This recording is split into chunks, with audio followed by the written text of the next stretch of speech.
Good morning, everyone. This is Amit Pabari, founder and managing director of CR Forex. For next week, there are two important events which is going to decide the trend of the market.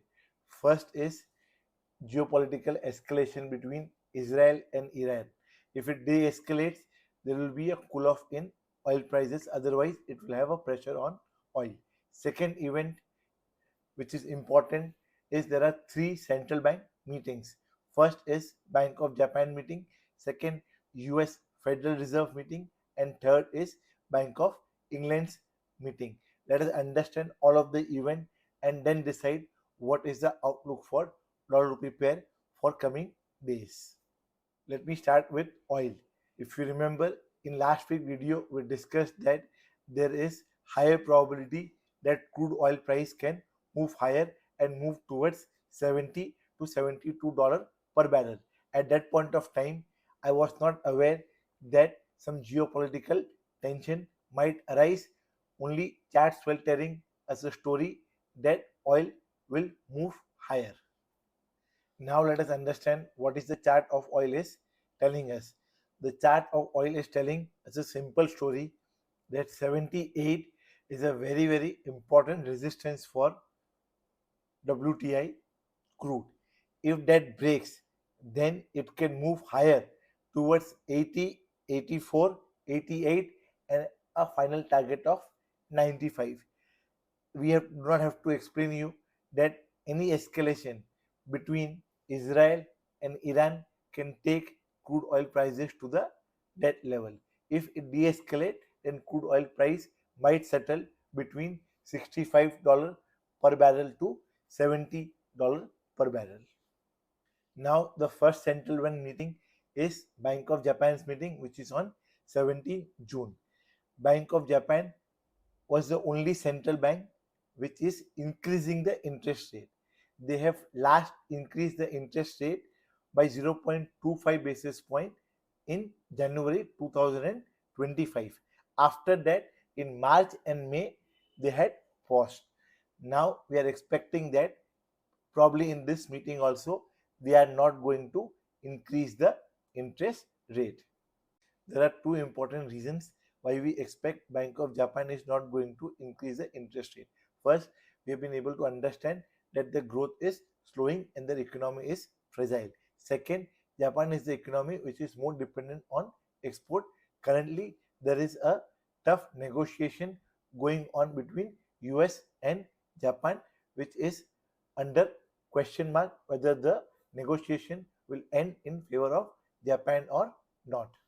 If the Bank of Japan sounds dovish, then by USD JPY, which is currently trading near 144.10, can move higher towards 145.80 to 146.20. A weakening Asian currency is also negative for rupee. Now on 18 June, US Federal Reserve meeting is there. If you see the chart, you will be able to understand that inflation in US has come down, but it has not gone below its Fed target. If you see, headline inflation and core inflation both are trading above Fed's target of 2%. The market expects the Fed to maintain status quo on interest rate for this time because of inflation pressure and trade war tension. But the important point what the entire market is going to watch is what kind of statement they are telling about the future rate cut. If the Fed is sounding dovish, then the dollar might fall drastically. But if Fed sounds hawkish, it means that they are giving an indication that they are in a wait and watch mode and they are not going to cut interest rate aggressively. Then dollar will take support near 97.5 kind of a level and can move higher towards 99.5 to 100 kind of levels. A stronger dollar can put pressure on rupee. Now on 19, Bank of England meeting is there. Britain is the only major economy which has signed a trade deal with US. So there is no tension of rising inflation in Britain. Market is expecting that Bank of England will also not going to go and cut interest rate, but market is expecting that that tone might be little more on a dovish side, indicating that they are going to cut interest rate aggressively. If that happens, then the interest rate differential between US and UK is going to narrow down. As a result, pound might get weaker. So basically, GBP USD, which is currently trading near 1.3566 kind of level, can move towards 1.3420 to 1.3350 kind of levels. Now let us discuss outlook on rupee. The dollar rupee pair was trading in a downward trend from last 3 months, but because of Iran and Israel escalation, the pair decisively broke an important resistance of 86.10 to 86.20 kind of levels. They said that a $10 increase in crude oil price will have a negative impact by 10 to 12 billion dollars in our trade deficit, and our inflation can increase by 40 to 50 basis points. If the situation between Israel and Iran escalates further, whose probability as of now is on a higher side, then the pair is going to take support near 86 kind of a level and can move higher towards 86.50 to 86.80 kind of levels. In case the pair closes below 85.80 kind of a level, then we will assume that it was a false breakout, and then rupee might trade in a narrow range between 85.50 to 86.20 kind of levels.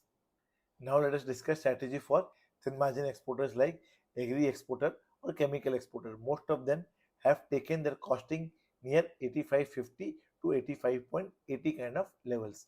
We will suggest them that they can cover 50% of their exposure between 86 to 86.20 on Monday morning. For remaining 50%, they can keep a stop loss of 85.50 or costing whichever is higher, and they can aim to get close to 86.50 to 86.80 kind of levels. For thick margin exporters like textile exporter, engineering exporters, will suggest them that keep a stop loss of 85.80 and wait for higher levels of 86.50 to 86.80 kind of levels. Now let us discuss strategy for importers. On our last week video, we suggested importers that they should cover 60 to 70% of their next 30 days import between 85.50 to 85.65 kind of levels, as we are expecting that the pair will get weaker. On Monday morning, if the pair continues to trade above 86.20, then they should go and simply hedge the 70 to 80% of their exposure which are due for next 30 days. With this, I will end my today's presentation. Jai Hind, Namaskar, फिर मिलेंगे next week. Thank you.